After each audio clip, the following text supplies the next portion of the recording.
வணக்கம் தமிழா. நம்மளோட 65 மசாலா யூஸ் பண்ணி நீங்கள் கோபி 65 சிக்கன் 65 எல்லாமே போடலாங்க. இன்னைக்கு கோபி 65 எப்படி பண்ணுறதுன்றதை பார்க்கலாம். காலிஃப்ளவர் அப்புறம் நத்ரா சில்லி மசாலா எடுத்துக்கலாம். 100 கிராம் மசாலாவில் நம்ம 1/2 kg காலிஃப்ளவர் செய்யலாம். இதில் எந்த உப்பும் நீங்கள் ஆட் பண்ண தேவையில்லை, எல்லாமே இதுக்குள்ளேயே இருக்கும்.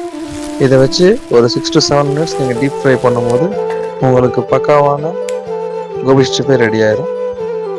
நத்ரா products, let's make cooking simple.